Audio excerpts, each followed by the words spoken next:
इस वक्त बड़ी खबर आ रही है यस बैंक के ताल्लुक से। यस बैंक के माली बहरान का मामला, मुंबई में आधा दर्जन से ज्यादा मुकामात पर छापे, राणा कपूर से जुड़े लोगों के ब्लॉक पर छापेमारी, मुख्तलिफ कंपनियों पर छापे मारे गए हैं। सीबीआई ने 7 मार्च को FIR दर्ज की थी। इंसदाद रिश्वत सतानी कानून के तहत कार्रवाई। तो आपको बता दें कि इस वक्त बड़ी खबर आ रही है यस बैंक के ताल्लुक से।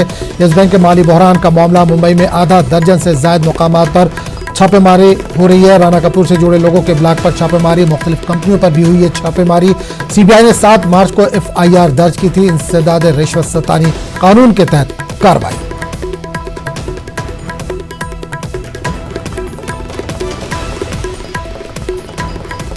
और इस पूरे मामले पर बात करने के लिए हम सीधे रुक करेंगे मुंबई का, जहां से मालूमात है अमित इस वक्त फुलान के जरिए जुड़ रहे हैं।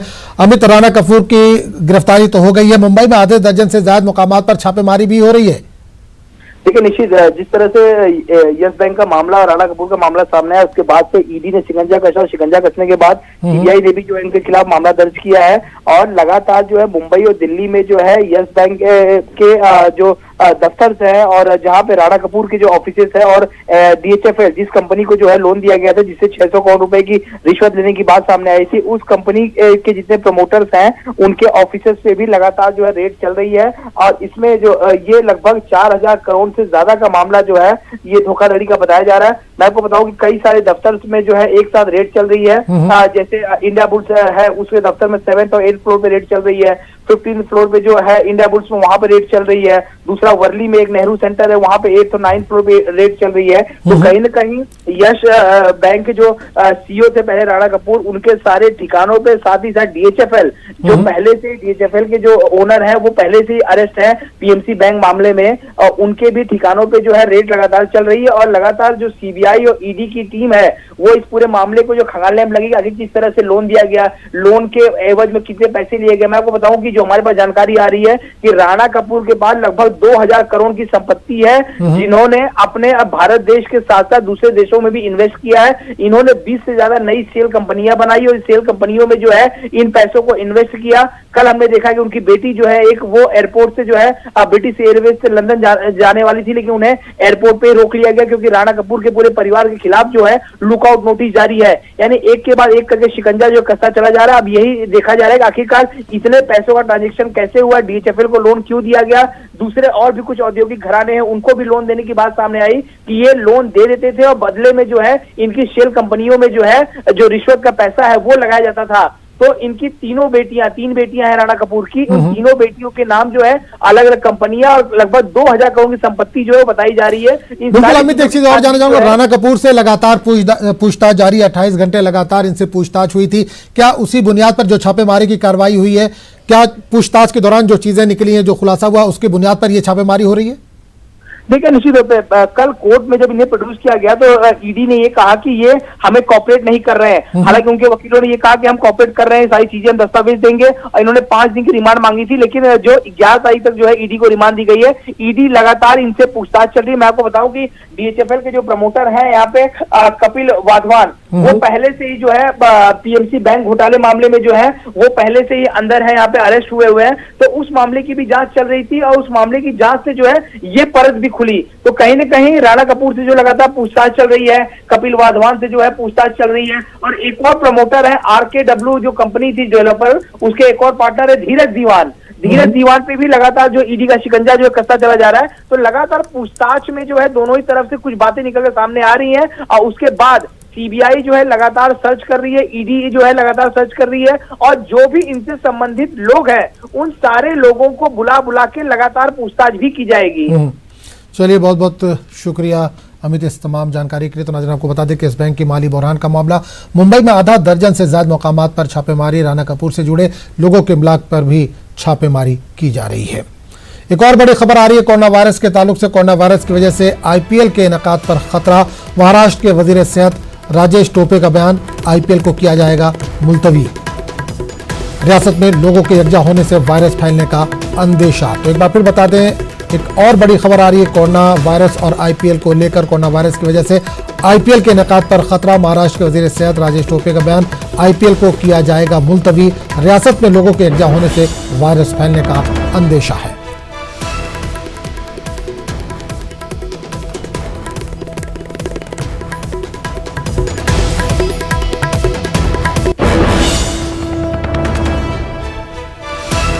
तो नाज़रीन, इस वक्त और एक बड़ी खबर आ रही है कोरोना वायरस और आईपीएल को लेकर। कोरोना वायरस की वजह से आईपीएल के इनेकाद पर खतरा मंडरा रहा है। महाराष्ट्र के वजीर सेहत राजेश टोपे का बयान, कहा आईपीएल को किया जाएगा मुलतवी, रियासत में लोगों के यकजा होने से वायरस फैलने का है अंदेशा।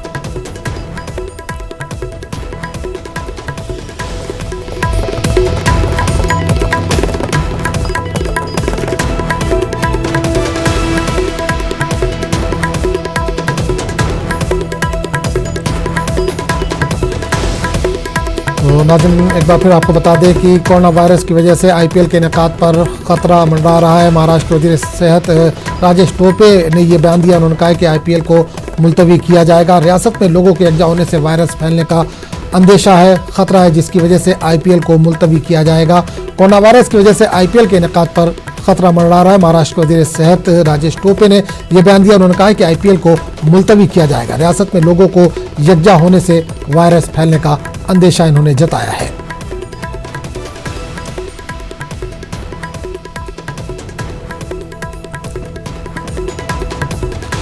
और इस पूरे मामले पर बात करने के लिए हम सीधे रुक करेंगे मुंबई का, जहां से हमारे नुमाइंदे अमित राय इस वक्त एक बार फिर जुड़ गए।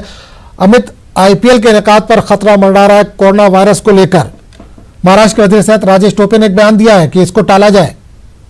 देखिए, निश्चित तौर पर राजेश टोपे का साफ तौर पे कहना है कि अगर कोरोना वायरस जो है लोगों के भीड़ भाड़ वाले इलाके में जो है फैलता है, इस वायरस के बारे में जो जानकारी सामने आ रही है, तो ऐसे में कार्यक्रमों को स्थगित किया जा सकता है। मैं आपको बताऊं कि एनएससीआई में जो है कल होली के दिन बहुत बड़ा कार्यक्रम होता है मुंबई में, जहाँ पे 5,000 से ज्यादा लोग इकट्ठा होते हैं। उस कार्यक्रम को भी पहले जो है रद्द कर दिया गया है। खुद प्रधानमंत्री ने गृह मंत्रालय से, स्वास्थ्य मंत्रालय से एडवाइजरी भी जारी हुई थी कि भीड़ भाड़ वाले इलाकों में न जाए, होली का त्योहार भी न खेले। इसके मद्देनजर जो स्वास्थ्य मंत्री ने साफ तौर पर कहा कि अगर भीड़ भाड़ वाले इलाकों में ये कोरोना वायरस फैलता है तो इसके मद्देनजर जो है जीवन पहले है, खेल बाद में है। तो अगर जरूरत पड़ेगी तो आईपीएल के लोगों से बातचीत की जाएगी और आईपीएल के शेड्यूल को स्थगित किया जा सकता है।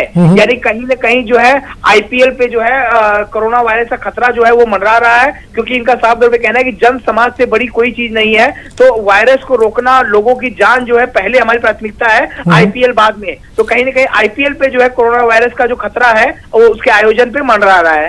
बिल्कुल अमित, एक चीज और जाने कि आईपीएल के जो अधिकारी है, क्या उनकी तरफ से कोई रिएक्शन आया? ये तो सियासी तौर पर बयान आया कि कोरोना वायरस को रोकने के लिए लोगों को इकट्ठा नहीं होना चाहिए, एक एहतियाती कदम उठाने की बात इन्होंने कही कि तो आईपीएल की तरफ से कोई रिएक्शन आया अभी तक? देखिए, आईपीएल की तरफ से अभी तक कोई रिएक्शन नहीं आया है। ये स्वास्थ्य मंत्रालय जो है उन्होंने अपने अधिकारियों के साथ डिस्कशन किया। डिस्कशन करने के बाद जो है स्वास्थ्य मंत्री ने मीडिया से बातचीत की। उनका साफ तौर पे कह रहे हैं कि हमारी चर्चा इस पे लगातार हो रही है और जरूरत पड़ी तो इसको स्थगित किया जाएगा। तो जैसे ही फैसला हो जाएगा कि ये होना है या आईपीएल नहीं होना है, तो इनकी लगातार आईपीएल के अधिकारियों से बैठक होगी। हालांकि अभी तक सिर्फ स्वास्थ्य मंत्री का बयान आया है, आईपीएल की तरफ से जो है किसी भी तरह की कोई औपचारिक बयान जो है, आधिकारिक बयान जो है अभी तक नहीं आया है। चलिए अमित, बहुत बहुत शुक्रिया इस तमाम जानकारी के लिए। तो इस वक्त नाज़रीन आपको एक बार फिर बता दें, बड़ी खबर कोरोना वायरस और आईपीएल को लेकर है। आईपीएल के इनेकाद पर खतरा मंडरा रहा है। महाराष्ट्र के वजीर सेहत राजेश टोपे ने बयान दिया। उन्होंने कहा कि आईपीएल को किया जाएगा मुलतवी, रियासत में लोगों के यकजा होने से वायरस फैलने का खतरा है।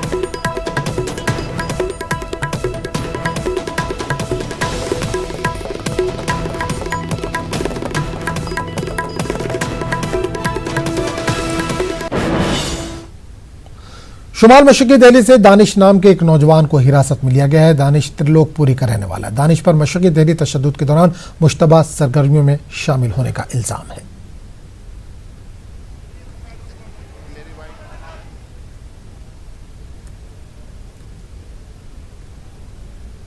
इस वक्त मैं दिल्ली पुलिस के स्पेशल सेल के दफ्तर के ठीक बाहर हूं, जहां बाकायदा दो बड़े मामले यहां पे तफ्तीश यहां पे बाकायदा हो रही है, जिसमें कि प्रमुख है एक पहला अगर मामले लिखा गया तो पीएफआई से जुड़े हुए एक शख्स को यहां पर हिरासत में लिया गया है। आरोपी का नाम दानिश बताया जा रहा है, जो दिल्ली के त्रिलोकपुरी इलाके का रहने वाला है। उसे यहां पर लाकर के पूछताछ की जा रही है।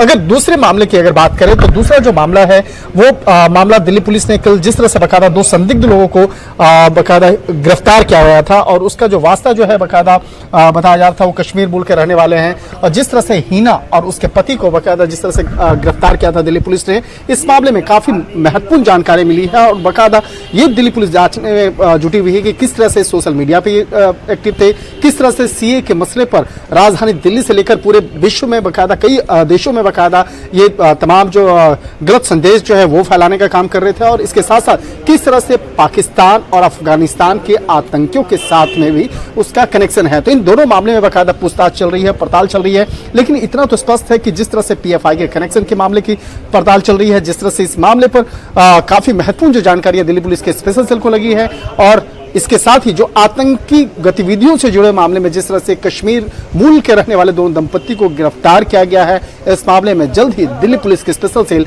और बड़े खुलासे जल्द ही कर सकती है। वीडियो जर्नलिस्ट अंकित जैन के साथ शंकर आनंद, न्यूज 18 दिल्ली। आईएसआईएस से मुबैना राब्ते के इल्जाम में 2 मुलजिमीन की गिरफ्तारी पर दिल्ली के डीसीपी प्रमोद कुशवाहा ने न्यूज 18 से खास गुफ्तगू की। उन्होंने कहा कि इन दोनों के पास आईएसआईएस से जुड़े कागजात मिले। आपको बता दें कि दिल्ली पुलिस की स्पेशल सेल ने इतवार के रोज आईएसआईएस के खुरासा मॉडल से मुबैना राब्ते के इल्जाम में मियां बीवी को गिरफ्तार किया था। सर, ये जो पति पत्नी गिरफ्तार हुए हैं, किन आरोपों में इनकी गिरफ्तारी हुई है, क्या इनका प्रोफाइल है? देखिए, ये जो हस्बैंड वाइफ जिनको हम लोगों ने गिरफ्तार किया है, इनका आईएसआईएस खुरासान प्रोविंस मॉड्यूल से लिंक है और इस इंफॉर्मेशन पे काफी दिनों से काम चल रहा था। जामिया नगर ओखला विहार में रेड की गई थी। इनके घर से इंक्रीमेंटिंग लिटरेचर मिला है और लैपटॉप मोबाइल वगैरह भी मिले हैं, जिनको अभी हम फॉरेंसिकली एनालाइज कर रहे हैं। प्राइमा फेसी जो बात सामने आई है उससे पता चलता है कि इस ऑर्गेनाइजेशन से इनके लिंकेजेस हैं और काफी जो लिटरेचर है वो सेडिशियस का लिटरेचर है, जहां दूसरे रिलीजन के खिलाफ, देश के खिलाफ बातें लिखी हुई हैं, दूसरी कम्युनिटीज के खिलाफ लिखा हुआ है। और यही नहीं, इसमें एंटी-सीए प्रोटेस्ट को भी इंस्टिगेट करने की बात कही गई है। क्या नाम है पति पत्नी का, कहाँ के रहने वाले हैं, दिल्ली में कब से रह रहे थे, किस तरह का जॉब कर रहे थे यहाँ पे? सर, ये जहान जेब सामी हस्बैंड है, हिना कौसर जो है, हिना बेग जो है इनकी वाइफ है। ये दोनों कश्मीर के रहने वाले हैं और पिछले अगस्त से दिल्ली में रह रहे हैं। दोनों हाईली क्वालिफाइड हैं। वाइफ ने बैचलर्स इन कंप्यूटर एप्लीकेशन किया है, फिर एमबीए किया हुआ है और काफी सारे बैंक्स में और सिक्योरिटी कंपनीज में काम किया हुआ है, अच्छे लेवल पे काम किया है। सिमिलरली हस्बैंड ने बीटेक किया हुआ और एमबीए किया हुआ है और काफी ठीक ठाक एम्प्लॉयड थी। सर, मीडिया प्लेटफॉर्म के जरिए लोगों को आपने बताया भड़काने का काम कर रहे थे। एंटी-सीए जो प्रोटेस्ट हो रहा है उसमें लोगों को ज्यादा जोड़ने का, उसके बारे में थोड़ा जानना चाहेंगे। देखिए, वो अभी मैंने आपसे जैसा कहा कि प्राइमा फेसी वो ये चीज सामने आई है कि ये ऐसा कर रहे थे। एग्जैक्टली किस किस के साथ किया है, क्या किया, वो वाइडर लिंकेजेस अभी हम ढूंढ रहे हैं। जम्मू कश्मीर के जिला शोपिया में सिक्योरिटी फोर्सेज और मिलिटेंटों के दरमियान इनकाउंटर खत्म हो गया, ताहम ऑपरेशन जारी है। इनकाउंटर में 2 मिलिटेंटों को हलाक किया गया, वहीं फौज के एक कैप्टन भी जख्मी हुए हैं। मिलिटेंटों से हथियार और गोला बारूद जब्त कर लिया गया। इलाके में फिलहाल मोबाइल इंटरनेट खिदमत मुअत्तल कर दी गई। इलाके में मिलिटेंटों की मौजूदगी की इत्तला के बाद सिक्योरिटी फोर्सेज ने इलाके का मुहासरा किया था। इस दौरान इलाके में छुपे मिलिटेंटों ने फोर्सेज पर फायरिंग की थी।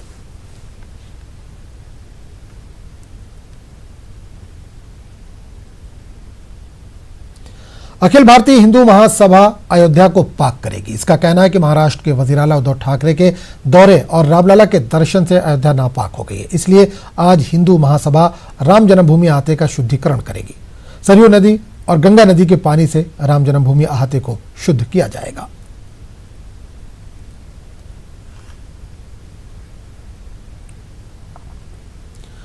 आंध्र प्रदेश में एनपीआर 2020 के फॉर्मेट पर अमलावरी की तैयारियां चल रही हैं। 1 अप्रैल से इसका आगाज होने वाला है, जिसके लिए आइंदा 2 दिनों में जिलाई सतह पर ट्रेनिंग क्लासेस का भी आगाज होगा। एक जानिब हुकूमत काबीना इजलास में एनपीआर के 2010 के फॉर्मेट पर अमल की बात करती है, जबकि दूसरी जानिब नए फॉर्मेट पर अमलावरी के लिए सरकारी सतह पर काम शुरू हो चुका है।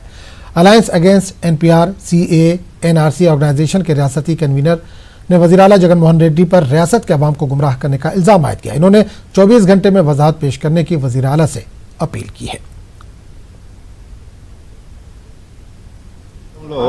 రాష్ట్ర ప్రజలందరూ కూడా నల్ల చట్టాలకు వ్యతిరేకంగా ఒక తీవ్రమైన పోరాటం చేస్తున్నారు. ప్రజలకు సమాధానం చెప్పవలసిన సమయంలో ఈ డ్రామా అనేది మేము తీవ్రంగా నిరసిస్తున్నాము. అయితే మా డిమాండ్ ఏమిటంటే ఎన్పీఆర్ను ఎట్టి పరిస్థితుల్లో కూడా రాష్ట్రం అమలు చేయకూడదు. పాత పద్ధతి అంటున్నారు కదా, ఏ పద్ధతిలో కూడా మేము ఒప్పుకోము. మీరు కొన్ని లీకులు ఇస్తున్నారు ట్వీట్ ద్వారా, ప్రస్తుతానికి ఆపామని చెప్పి. ఆపడం కాదు, దీన్ని పూర్తిగా రద్దు చేసుకోవాలి. లేదంటే ఇది మహా ఉద్యమంగా మారుతుంది. ఏ ఎన్నికల కోసం అయితే మీరు డ్రామా మొదలు పెట్టారో ఆ ఎన్నికల్లోనే ఓటు ద్వారా సమాధానం చెప్తాం. ఖచ్చితంగా మా రాష్ట్ర సమావేశం మరికొద్దిసేపట్లో ప్రారంభం కాబోతుంది. అవసరమైతే మా అభ్యర్థులను ఇండిపెండెంట్గా నిలబెట్టి మరి మిమ్మల్ని చిత్తుగా ఓడించే కార్యక్రమం మొదలు చేస్తామని చెబుతూ రేపు రాబోయేటువంటి 24 గంటల లోపల కేబినెట్ సమావేశాన్ని పెట్టి ఈ రాష్ట్రంలో ఎన్పిఆర్ని పూర్తిగా రద్దు చేస్తున్నట్టు జగన్మోహన్ రెడ్డి గారు స్పష్టంగా చెప్పాలి. मेरा बर्थ सर्टिफिकेट ही नहीं, मेरे वालिद का बर्थ सर्टिफिकेट कहां से लाऊं? केसीआर के बयान पर मरकजी ममलकती वजीर दाखिला किशन रेड्डी ने रद्दअमल जाहिर किया। किशन रेड्डी ने कहा कि एनपीआर के दौरान किसी से कोई सदाकतनामा नहीं मांगा जा रहा है। किशन रेड्डी ने कहा कि तेलंगाना में खानदानी सर्वे में जिन नुकात का जिक्र किया गया है वही नुकात एनपीआर में है। किशन रेड्डी ने कहा कि वजीर आला केसीआर मजहब के नाम पर अवाम के दरमियान नफरत पैदा कर रहे हैं। किशन रेड्डी ने केसीआर पर एमआईएम के इशारों पर अमल करने का भी इल्जाम आयद किया। बोर्ड ऑफ इंटरमीडिएट गलतियों का केयर ऑफ एड्रेस बनता जा रहा है। इंटर साल 2 के अंग्रेजी इम्तिहान के पर्चे में कई गलतियां पाई गई। जुमला 6 सवालात में गलतियां पाई गई, जिसके सबब तलबा तकरीबन 15 नंबरों से महरूम हो सकते हैं। गुज़िश्ता साल भी इंटरमीडिएट के नताइज में हुई गलतियों के सबब कई तलबा ने खुदकुशी की थी। बोर्ड ऑफ इंटरमीडिएट को हर जानिब से तनकीद का सामना था। बोर्ड ऑफ इंटरमीडिएट के सेक्रेटरी उमर जलील ने कहा कि गलतियों में मुलविस मुतल्लिका अफराद के खिलाफ कार्रवाई की जाएगी।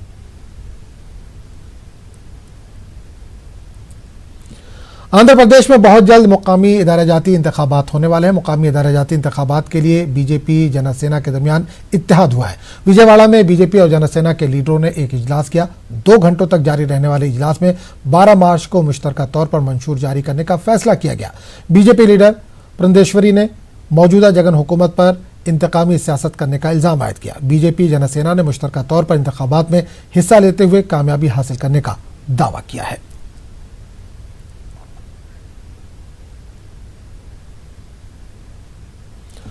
हम सब हिंदुस्तानी हैं, भारत में पैदा हुए हैं और भारत में ही दफन होंगे।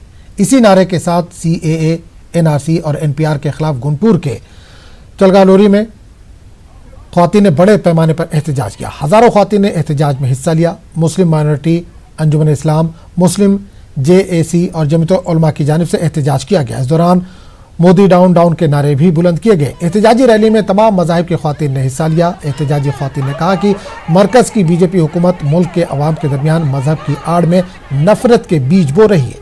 तमाम मज़ाहिब के ख्वातीन ने मरकज़ से शहरी तरमीमी कानून को वापस लेने का मुतालबा किया है। वादी कश्मीर में खेलो इंडिया सरमाई खेल जारी है। बर्फ की चादर में लिपटे सियाहती मुकाम गुलमर्ग में मुल्क भर से आए खिलाड़ी अपना हुनर दिखा रहे हैं। खिलाड़ी खेलों के साथ साथ गुलमर्ग के खूबसूरत नज़ारों का भी लुत्फ उठा रहे हैं। आपको बता दें कि इन खेलों में सैकड़ों ख्वातीन भी हिस्सा ले रही हैं।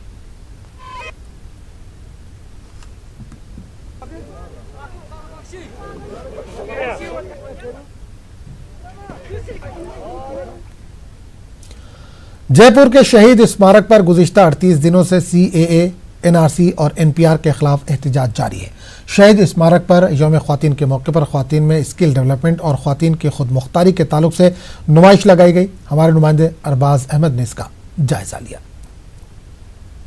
का जो शाहीन बाग है शहीद स्मारक पर आप देख सकते हैं कि पिछले 38 दिन से ये वो औरतें हैं जो एक बहुत ही मजबूत मूवमेंट को मजबूती दे रही हैं, ताकत दे रही हैं, लगातार यहाँ पर डटी हुई हैं। इन औरतों की डिमांड है कि सीएए, एनआरसी और एनपीआर को वापस लिया जाए।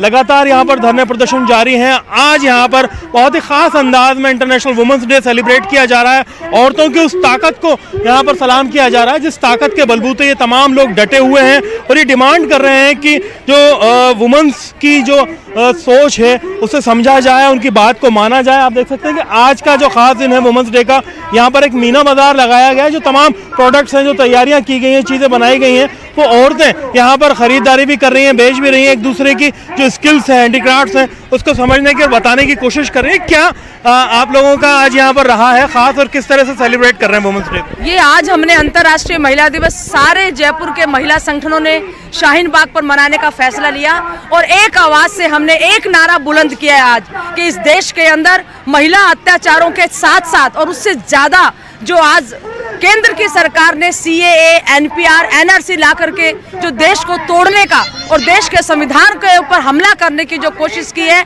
उन सब से हम बहुत गुस्सा है और हमने ये मांग की है कि मोदी सरकार ये सीए एक काला कानून रद्द करे। जी, आप लोग जो यहाँ पर प्रोडक्ट डिस्प्ले कर रहे हैं, क्या खास है? ये आप ही लोगों ने तैयार किए हैं, कैसे किए? जी, इन्होंने लेडीज़ ने सबने तैयार किए हैं, हैंडीक्राफ्ट है सारा, और कुछ सेल्फ मेड उन्होंने काफ़ी मतलब चीज़ें यहाँ देखने को मिली हैं कि अगर कुछ चीज़ें तो ऐसी हैं बिल्कुल यूनिक हैं जो रेयर है मतलब, और उनको अगर रोज़गार मिलता ही तो अपने आप में उनके लिए बहुत सुकून की बात है।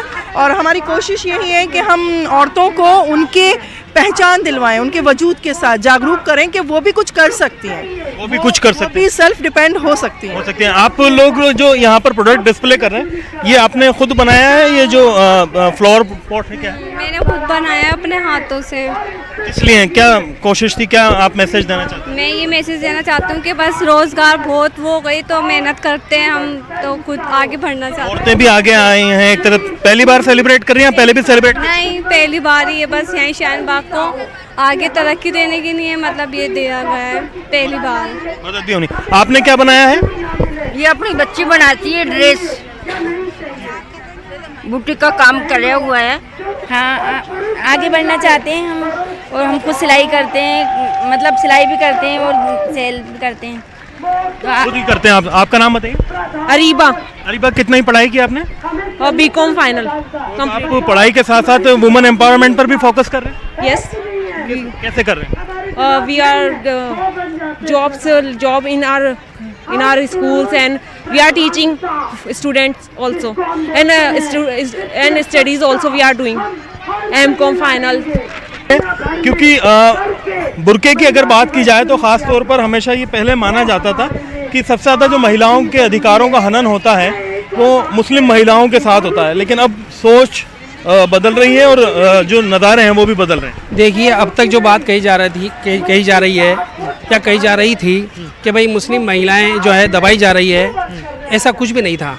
हालात आप ये देखिए कि अपने हक की लड़ाई के लिए मुस्लिम महिलाएं आ गए हैं, और इस पूरे ग्राउंड से बल्कि हिंदुस्तान में ये 200 जगह से ज़्यादा जो शाहीन बाग चल रहे हैं, और दिन रात हमारी माएँ बहनें आ कर के अपने हुकूक की जो लड़ाई इस दौर की सबसे बड़ी हुकूमत से लड़ रही है, तो आप ये सोचिए कि उनके अंदर कितना जज्बा और हौसला होगा कि जो हुकूमत से के खिलाफ खड़ी हो सकती है, तो अगर उसके अंदर अगर उसको घर में दबाया जाता है या उस पर घर में कोई जुल्म ज्यादती होती तो वो अपनी आवाज़ को लेकर के खड़ी नहीं होती। जो मुस्लिम महिलाओं का अलग नज़ारा है, एक प्रोटेस्ट पीछे जा रही है बड़ा NCA-NPR के लिए। जो धार्मिक महिलाएं आप देख सकते हैं कि वो अपनी नमाज भी यहाँ पर अदा कर रही हैं, बाकायदा मुसलसल पर्दा इनका कायम है, और वुमेन एम्पावरमेंट के लिए और ख़ास तौर पर जो रोज़गार के लिए अगर बात की जाए तो उस मोर्चे पर भी अपनी जो है मजबूती से उपस्थिति दर्ज करा रही है। एक बड़ी सोच है। जो अंतर्राष्ट्रीय महिला दिवस आज मनाया जा रहा है, ऐसे मौके पर हमें सबक लेना चाहिए कि कैसे जो महिलाओं को अधिकार देने की बात की जा रही है वो ग्राउंड पर मिले, और जो नज़ारे यहाँ पर देख रहे हैं वो वाकई हमें ये सबक सिखाने वाले हैं कि महिलाएं अब धीरे धीरे मजबूती से सामने आ रही हैं और सशक्तिकरण उनका जमीन पर देखने को मिल रहा है। कैमरा पर्सन देवेंद्र के साथ में अरबाज अहमद, न्यूज़ 18 के लिए जयपुर से। मुल्क में हर रोज कोरोना वायरस के नए मुश्तबा केस सामने आ रहे हैं। आज केरल में 3 साल के बच्चे में कोरोना वायरस की तस्दीक हुई है। हिंदुस्तान में अब तक कोरोना वायरस के 40 मामले सामने आ चुके हैं। कल मगरबी बंगाल के मुर्शिदाबाद में एक मरीज जुल्नूरुल हक की मौत हो गई। जुल्नूरुल हक हाल ही में सऊदी अरब से वतन वापस लौटे थे। वो शुगर के मरीज थे। डॉक्टरों के मुताबिक मुर्शिदाबाद के मुश्तबा मरीज के नमूने तिब्बी जांच के लिए रवाना कर दिए गए हैं। उधर लद्दाख के लेह में भी एक मुश्तबा मरीज की मौत हो गई है। हाजी मोहम्मद अली 28 फरवरी को ईरान से वापस लौटे थे। लद्दाख में एहतियाती तौर पर तमाम तालीमी इदारे 31 मार्च तक बंद रहेंगे।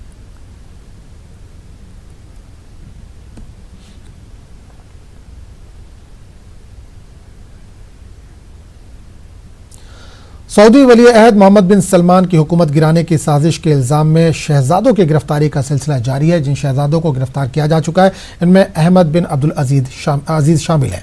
ज़राए के मुताबिक शाह सलमान की बीमारी के सबब वली अहद मोहम्मद को अपने तख्ता पलट का अंदेशा है। इनके हुक्म पर अब तक 20 शहजादों को गिरफ्तार किया जा चुका है। गिरफ्तार शुदगान में सबसे अहम नाम शहजादा अहमद, इनके बेटे शहजादा नायफ बिन अहमद बिन अब्दुल अजीज, साबिक वली अहद मोहम्मद बिन नायफ और उनके सौतेले भाई नवाफ का है। शहजादा नायफ सऊदी फौज के खुफिया महकमे के चीफ हैं।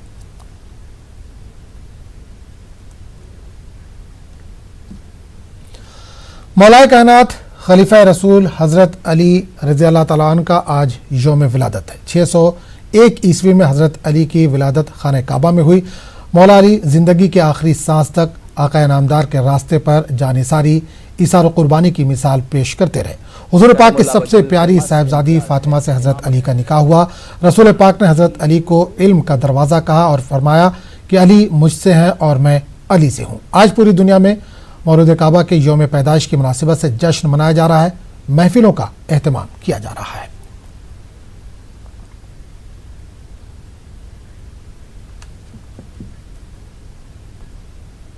तो इस बुलेटिन में फिलहाल इतना ही। अगले बुलेटिन में आपसे फिर मुलाकात होगी।